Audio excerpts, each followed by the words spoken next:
Good morning, stats. How are you doing? So, we're going to start talking about the hypothesis test project. Very exciting.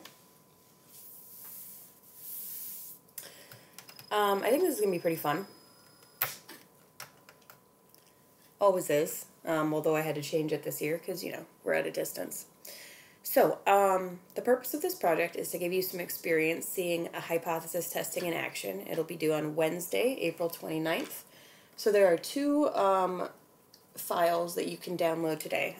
One is a description of all the hypothesis test project stuff, and one is a grading rubric that tells you exactly how you're going to get your points on this.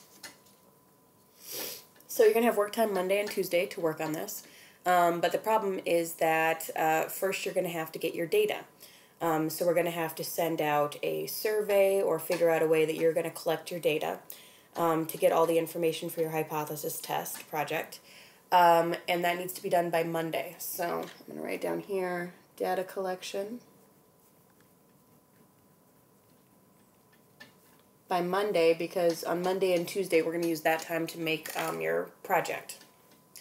So the first thing you have to do is create a claim about students at Lewiston Altura High School. You can make a claim about the general public, like I said, about, you could make a claim about your family, you could make a claim about your neighbors. You could use polling techniques to reach out to the general public if you want. You could walk around, but you definitely need to be able to collect at least 20 data points. So your claim can involve a mean or a proportion. So for a mean, this is going to be a sample mean, and we do not know the population standard deviation, so that'll be 7.2. And for proportion, that would be 7.4 was the latest one, so this one must have been 7.3. Whew, that's a horrible 3. All right. So 7.3 for a mean or 7.4 for a proportion. Your claim needs to be school appropriate, so you need to be asking about something that is school appropriate. However, you could talk about controversial subjects. So you could ask somebody, like that person did that I was talking to last week about, did you only join band and choir so that you could go on the Disney trip? As long as you can find an appropriate way to ask it, I'd be okay with it. Please make it something that interests you. Something boring like shoe size or height. I don't want you saying, like, I think that 90% of women are taller than 5 feet. That's not very exciting. And so pick something that you actually want to know, that you're interested in. And you have to make sure it's approved by me. That's normally where I would sign it, but obviously I'm not going to. We'll just email back and forth to each other. All right, your claim. You have to poll at least 20 individuals and record your responses. And you have to provide me with a list of who you asked for. Now, this is important. The responses should not match names. So I don't want a list from you that says this person said this and this person said this. I mean, technically I shouldn't know who said what. I just want a list of 20 people. If you do end up doing it where you're asking people, I need a list of 20 people of who you asked, so that we can figure out, I can figure out if you just made up your data or if you actually asked people.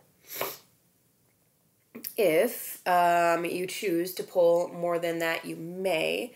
It says make sure you use a z-test if your sample size is over 30, but we really don't know the population standard deviation, so I'm taking that out.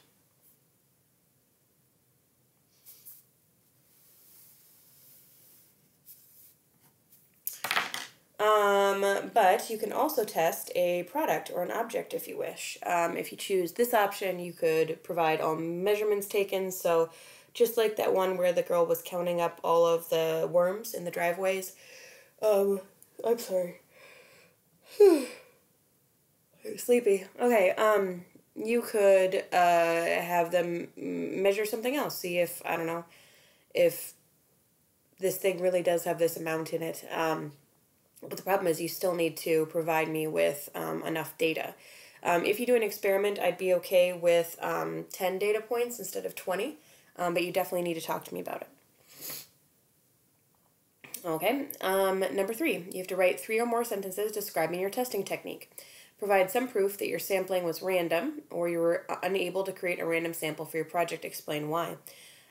Describe your efforts to keep your questioning and measurements unbiased. So, you basically just need to explain how you did your test. You could say, hey, I sent out a survey, and here's how I picked the people that were going to be in the survey, and here's how I asked my questions so I wouldn't be leading in a certain way.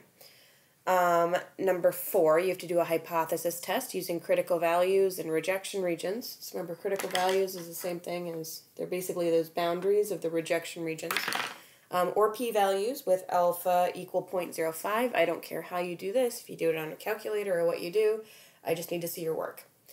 I need a null, an alternative hypothesis, and you need to test if you test a population, that's a good thing. If you test a population instead of a sample, make sure you use sigma, not S, and then that would be more of a z-test then. Okay, next up, should you accept or reject your claim? Write a paragraph or more describing if the results surprised you in any way and anything you learned about your topic by conducting this experiment. You have to create an infographic. So an infographic kind of looks like a long, narrow online poster that has necessary information. It's kind of bright with a lot of different graphs and splashy information. All the stuff on there is just the things that are necessary to tell everybody. Like you would want it up in a hallway or something. So it should just be your conclusions and a few details about your process.